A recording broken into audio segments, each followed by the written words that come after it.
Hello, hello, welcome to Quackalope, and today we are taking a look at Vast, the Mysterious Manor, specifically one of the many factions. We're going to take a look at the skeletons. Now, if you've been following along with this How to Play series, you will be aware that we did a general rules overview video, kind of standard practice, and now we've been doing a deep dive into every one of the asymmetric characters in Vast. So, shall we dive into the creepy crawly skeletons? Spooky, scary skeletons.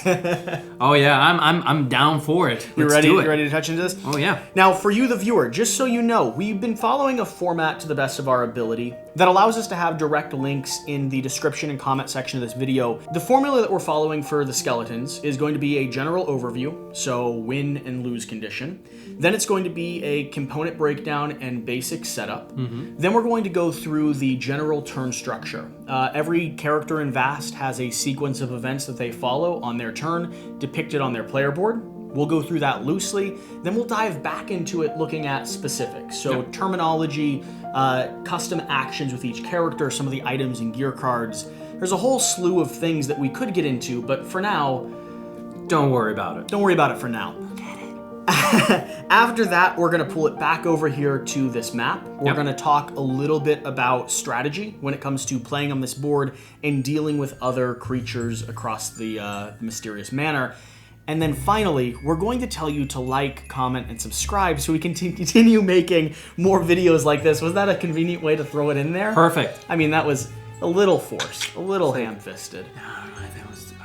Before we lose you, let's go ahead and jump into this How to Play video. So, the objective of the Skeletons gameplay is going to be to kind of scatter and crawl through the crevices and through the crypts and hit this foolish Paladin 7 times. Yeah. That's their goal. Every time they hit him, they do one kind of mark of damage, and it'll start ticking him down. The way that they lose the game, I guess the most direct way that they would lose the game, is if they ignore the Paladin enough that he's able to make it to the spider and hit her 5 times, or if any of the other various win conditions happen. For instance, the spider gets, 12 terror and escapes out the front. The mansion is able to do 15 seals or however many it is. Hey, we've talked about this. Don't worry about it.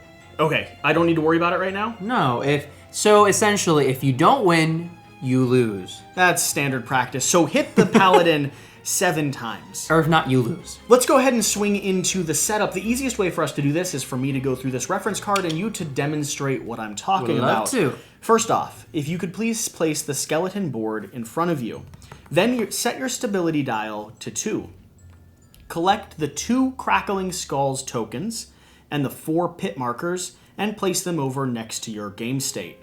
Shuffle the 15 gear cards into a single deck. Shuffle the 5 skeleton cards and place them face down below the march order spaces on your board. Flip the 2 leftmost skeletons face up. Roll the spawn die and place the skeleton figure that is first in march order on the spawn whose number matches the roll. Do this again for the skeleton that is in the second march order. Place the other skeleton figures somewhere nearby. And now, quick reference, we clearly have more skeleton figures available than what you'll have in the game. You will have, I believe, 5 for every game round. We do have the expansion, the Haunted Hallways, mixed into this, which provides you with more and varied skeleton characters, miniatures, and abilities, but it doesn't change the fact that you'll always build your party out of 5. So, we've gone through the overview, the general setup. Let's start going through this board. Tell me a little bit about how the general turn structure will work. So, like most of the roles in Vast, you're going to have 4 main steps. You're going to start your step with losing stability. Stability is essentially the lifeblood of the skeletons. Well, think about it like they're bones trying to come together. There's a force holding them positioned, and that kind of creaks away as you play the game. Yeah, so the first thing that you do is that you want to try and avoid to have any of your skeletons on lit tiles. For every single skeleton you have on a lit tile, you're going to lose one of that precious stability. So if I'm not able to be on lit tiles, this might be an important time to note, how am I able to move across the board? Haha. the skeletons have some very important traits that you should always remember. Jesse, you want to read those out? Yeah, so first off, the skeletons are ground keepers. Skeletons can enter the grounds, rectangular spaces around the map, and the crypts, square spaces without any tiles. So the skeletons, I believe, are the only faction that are able to move on every tile type on the board. They're spooky, they're sneaky, and they're creepy. They're kind of crawling through the hallways and the crypts. Oh yeah. Along with that, we have distracting.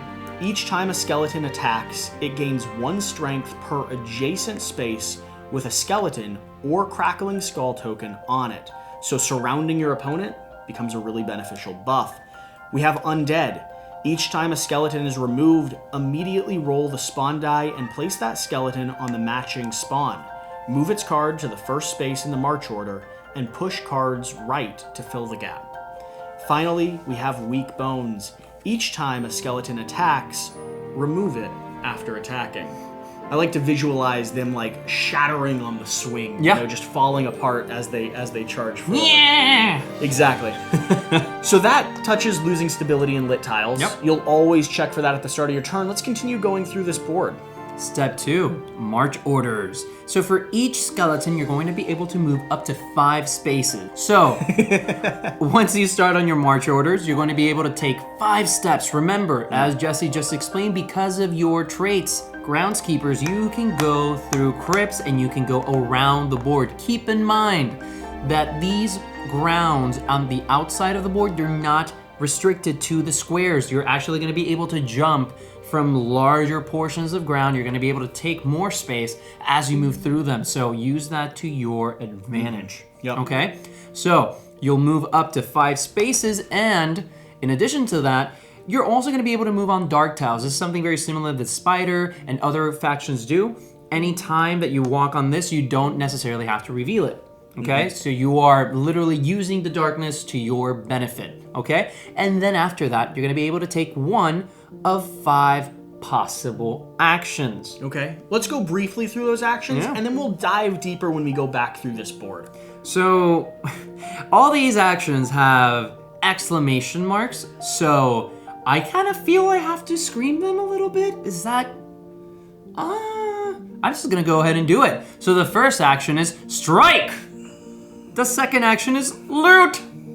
The third action is breach. The fourth action is tunnel. And the fifth action is arm. Okay. Okay, they kind of all imply what you should be doing. But we'll swing back through and dive into those specifically. Yeah. After you've taken your 5 movement and 1 of those 5 possible actions, what are we going to be doing next? My favorite thing. Summoning skeletons from the grave. For every 3 stability you have, you can summon 1 skeleton for that turn, and that essentially means 1 entire action step in addition to what you had before. So it's pretty good to get that stability. Okay. And finally, at the end of your turn, on the 4th possible phase of your turn, you'll gain 2 stability. Okay. That's 2 stability. I was lost for a second. I know, I'm right? glad you It's reformed it. Spanish. So you'll always gain 2 stability at the end of your turn. at the end of the cycle? Mm-hmm. Awesome. I mean, it seems pretty straightforward. The complexity, I think, is going to be when we get to the different specific characters that our skeletons are. Let's swing back up here to this top section and touch on each one of these abilities, and then let's dive into our character cards and what each one of our skeletons can do. Oh yeah. So this time I will not be using dramatic effect That's probably to good. describe. I would do it a little bit more. But now I kind of want to do it. Okay, let's keep going. So strike. Strike essentially so let's back up a little bit. Most of these you're going to require stability to do some of them. Okay, so stability is literally what keeps your skeletons moving forward. Just remember that every skeleton can only do 1 of these multiple actions, okay? So the very first one is strike. You'll spend 1 stability to attack an enemy figure on your tile. Then remove the skeleton. Remember, they have weak bones, so every time they attack, they become dust, they break down, okay? Next, loot. So once per turn, remove a treasure tile from the board in order to gain 2 2 stability. And treasure is going to spawn in a variety of ways on the board. So if you reveal a tile, or if the Paladin reveals a tile that is a treasure icon, it'll spawn. The manor may end up... Say with me. Don't worry about it. So just look for the treasure tokens on the board and collect them for stability if you can. Yes. All right. Yes, that's the best thing. And next we have my favorite. Yes, this is my favorite action. So imagine a super spooky skeleton a la Kool-Aid Man breaking through the wall. That's what breach is. Okay. Okay? I can imagine that. Oh yeah, I know. It's my favorite. So you'll spend 1 stability to put a breach token in between a room that has walls, impeding your progress. Okay? So obviously this is going to be for lit rooms. So whenever you do that, remember, you kind of not want to have your skeleton alive by the end of it. Yeah, you sort of want to use this as a way to get to your target as quickly and efficiently, or get out of a lit room, possibly, like open a pathway for other skeletons to funnel through.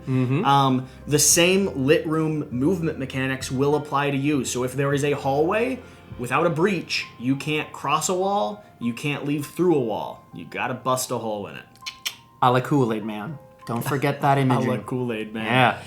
The next action is called Tunnel. So there's 2 main items or tiles that you're going to be using for tunneling. Either the default tile tunnel, or through special abilities in the game, placing down a tunnel in a space that wouldn't usually have a tunnel. That's going to be activated by some of your special skeletons that you're going to be summoning. Now, tunnels are areas, they're kind of portals that you can transfer through in the map. So if there was one here, and I spawned a skeleton over here, I could hop in this tunnel and pop out over here right next to the Paladin. Yep. So placing them carefully, placing them across the board is going to be important. The reason you have some kind of source ones is because this is a randomly generated map. So there is a chance that some of your tunnel tiles will be collected in a certain area. The important thing to remember, these tokens cannot be picked up again, and you don't have extra of them. So when you place one down, make sure you do so in an area that really needs one. Placing one directly next to this tunnel might not be as advantageous. No. Okay. Especially remember, that's why you have your breach action. So you can, if you're in between a cluster of walls, just Kool-Aid Man it out. It's the best way. So tunnel will let you teleport across the board. And now our final action is called arms.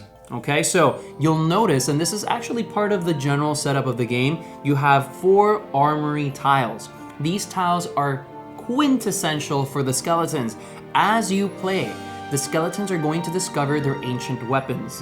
You're going to want to find those weapons, and you're going to want to put those weapons into play as soon as you can. So arms allows you, if you're on this location, to collect gear. And gear is going to be specific for each skeleton character you have, and we will dive into those skeleton characters and some of that gear in just a moment. One important thing to remember, gear cards don't have to be played the moment you earn them. You can keep them hidden in your hand so that when there's a moment you want to surprise an opponent with a special character, or pull out a dagger that you kind of had hidden to the side, you can play that down immediately and the effect or the ability takes place. Another thing to remember with these zones, the reason they're marked with nice big double swords, even on the dark tile side, is that these zones can be activated whether they are lit or unlit. And honestly, having them unlit probably works a little bit better for you. Now that's lit. God, I'm cutting that immediately. That's a good one. So that would essentially be the final action we would take. Arming yourself, striking, looting, just stuff that skeletons do on the daily, right? After this, now let's talk a little bit more about the importance of stability and how stability can actually get you more turns and essentially extend the possible gamut of things you can do to hamper the Paladin and every other role in the game.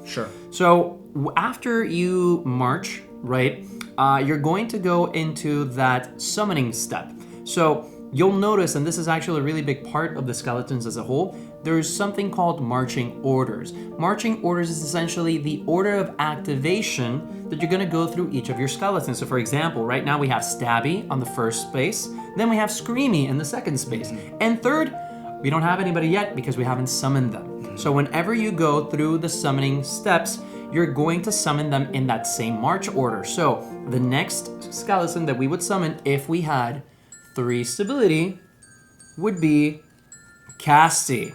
So now Casty joins the fray, and as soon as we summon someone, we're going to roll the die, and Casty is going to be summoned on the number 1 grounds, okay? And you're going to repeat that for each skeleton that you acquire throughout the game. And now this is important, like you said, when you get into the march orders that we just went over, you'll complete an entire skeleton sequence of events. They're 5 movement and they're 1 action before starting the next one. The reason that's important is, let's say Casty needs a clear line of sight to do something. Well, one of the earlier skeletons maybe need to create a breach in a wall to give her that line of sight. Or if Stabby wants to get up and stab someone, we need to maybe clear a pathway. And this will be transforming and cycling as skeletons are, crumbled, as they fall apart, and get kind of adjusted in that turn order. Yeah, it's essentially you are manning your very own team. And it really does feel like that every skeleton is essentially either sacrificing themselves or taking steps necessary for another person to reap that beautiful, beautiful wound. Because you only get that 1 action, it really will be a group mechanic type of system. Go ahead and flip over those last 2 there, and let's go through the core game, kind of the base game skeletons first, and then talk a little bit about the expansion ones as well. And not just that, but every single skeleton actually has a 6th action. Okay. One that Tell me you about it. cannot usually use from up here. You will have to take it from there. So Yeah, so they Pretty each great have stuff. their own custom special ability. Let's dive into that real quick. So first off, let's talk about Stabby. First of all, they all have wonderful names. So first, let's talk about Stabby. So Stabby, for spending only 1 stability, is going to make the Paladin lose 3 grit. Now, that's super important. Remember, the Paladin, the more grit he gains, the more things he's gonna do. And as you... Okay. What? Let's not worry about it. Oh, did I do it? You did. Oh no. I'm sorry. So Stabby's gonna be able to okay. remove grit from the Paladin, which is your mortal enemy, so that's important for a reason. Okay, I'm Screamy. focused. I'm focused. Let's narrow Okay. back down. So Screamy. So for once per turn, you're going to be able to spend a stability. And you're going to target a skeleton within 2 spaces and then move that skeleton up to 5. You're essentially inspiring them to move forward, and this is very important because you can move them before their turn. I like the idea that it fits the name really well. That know. instead of an inspiring speech or anything, he just looks down a dark hallway and goes, "Ha!" Yeah, it's wonderful. And just look at him, he's so excited. He is pretty excited. He's so excited, it's beautiful. So let's move on down to Casty here. So, Casty, for spending 1 stability, place a cackling skulls token on an adjacent space. Now, one of the things that we talked about in the beginning of this video was the trait distracting for the skeletons. So, as Jesse's already demonstrating here, whenever a paladin is surrounded by multiple skeletons, those skeletons or the skeleton that's attacking is becoming stronger because essentially the paladin has skeletons over here dancing and other skeletons screaming, and he's distracted. They always have a modifier, a standard modifier of 1 attack, 1 defense. Well, that's not usually enough to do damage to the paladin. Nope. So coordinating them in a way that adds strength, or by having them all coalesced on the same space, adds defense, is a good way to kind of maintain control and actually get some hits on. These tokens are modifiers that act as kind of sort of skeletons. Yep. As long as they are part of the adjacent system, they add 1 to the overall strength of the attacking skeleton. Yeah, because you won't always be able to have all your skeletons available to you, so having that token can be very fruitful. Now, like any other token on the game, if another character moves into a tile with your token on it, they will go ahead and remove it. Yeah, yes, he will. So It's very unfortunate. let's move down to Slashy here. So, for Slashy, if you spend 1 stability, Slashy is now going to have 2 strength for the remainder of that turn. Okay. So remember, skeletons, just as Jesse just pointed out, start the game and will usually always have 1 strength and 1 defense. So having Slashy be able to have 2 is pretty powerful too. And then the last one over here, the bow and arrow, shooty. Yeah, so this is kind of like a constant action for shooting. It says shooting strike may target a visible figure exactly 2 spaces away. Now, visibility is going to be anything that's line of sight, even out of crypts and dark tiles. So the important thing to remember is line of sight extends up until the first dark tile. It doesn't go beyond that. Or walls. Or walls. Those are the 2 things that kind of restrict line of sight action. So we've been through the kind of the core game characters and actions, and like we've clarified, all of this is on the text of the card. Yep. If it doesn't specifically say it, don't do it. Yeah. An important thing to note, these abilities happen in different ways. Some of them are passive, kind of constant abilities. Some of them require you to spend stability to activate them. That stability could be spent at any point throughout your turn in order to buff or create an impact. So the sequence, the order of events, the way that you play, your timeline of characters is important. Yeah, and keep in mind that any ability that's on either your equipment cards or that's going to be on your skeletons is bonus to the 5 main actions that you take on your turn. Yeah. Go ahead and pull a few of those equipment cards. We don't need to dive into too many of them, but you'll notice that every equipment card is tied to a specific skeleton. So when you're gathering equipment and holding it in your hand, when you play it down, it needs to be tied to the skeleton whose name is at the top of that card, and then they'll do certain things. So go ahead and read off like poison or the runestone here to give some examples of what they'll do. These are pretty good. So for example, poison. For spending 1 stability, if Stabby hits the Paladin, he loses 1 extra health. That's amazing. Yep. All you have to do is get 7. Yeah, exactly. It's pretty quick way of getting there. Next, casting, runestone. At the start of casting's activation, you may pick up 1 or both cackling skulls on the map and place it on an adjacent space. Pretty powerful. And finally, slashy. You don't need to spend stability in order to strike with Slashy once he gains his great axe. Oh, nice. So he's just able to start running around and doing some real damage. So before we get over to kind of the general concept, the player interaction here, let's do a quick run through for these expansion skeletons. Like we've mentioned, these will not come in the core game, but if you pick up the core expansion, you will get Smashy, Sniffy, Singy, and Shiny. So tell us a little bit about what these guys do. So remember, skeletons will only affect what the bonus action is going to be.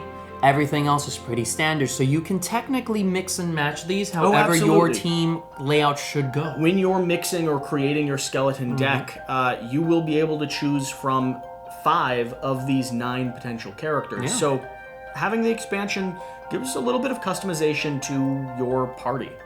So, starting with Smashy here. Smashy, by spending 1 stability, is going to be able to place a pit marker on Smashy's tile. Oh, nice. So that's a good way to summon and create pits. Sniffy. Sniffy can move 6 spaces per activation instead of the usual 5. And it's an adorable puppy. Look at that, he's just holding the bones of his enemies. Oh, adorable. So if you want to die in the most adorable way fashion, Sniffy is your dog. that's it. Yeah. Singy. Singy distracts figures up to 2 spaces away. That is very powerful. And if you ever wanted to role play that game, Figaro. yeah, That would this be the best allows way. you to do that. And lastly, we have Shiny here. Shiny. So Shiny is going to allow you to control his spawning space instead of rolling. So you can place this guy exactly where you need him at exactly the right time. So, in general, that's kind of how the skeletons break down. Their objective is really group coordination and getting around the Paladin at just the right moment for one of their many members to do a lot of damage quickly. When it comes to win-loss strategy playing the skeletons, what sort of advice do you have?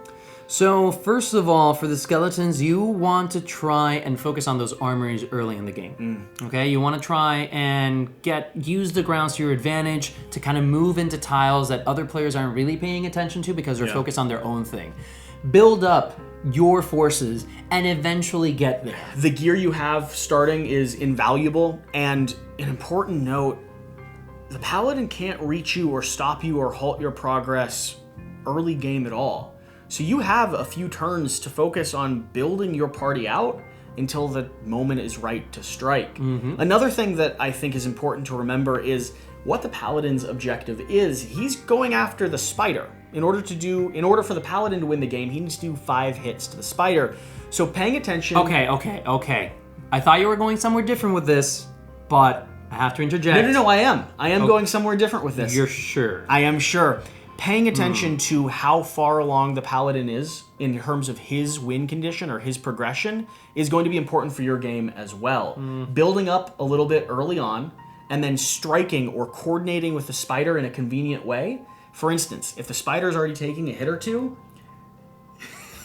if the spider has already taken a hit or two, maybe whisper across the table a little bit and talk about how you could obstruct the Paladin's progress if only the spider would reveal 1 or 2 tokens, or, with the sorcerer, flip a few of these clear tokens back over.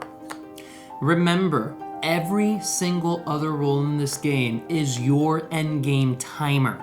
So whenever you see anybody advancing, be it the Paladin, be it the spider, be it the warlock, be it the mansion itself, be sure that you are 1 step closer to your goal before somebody else is.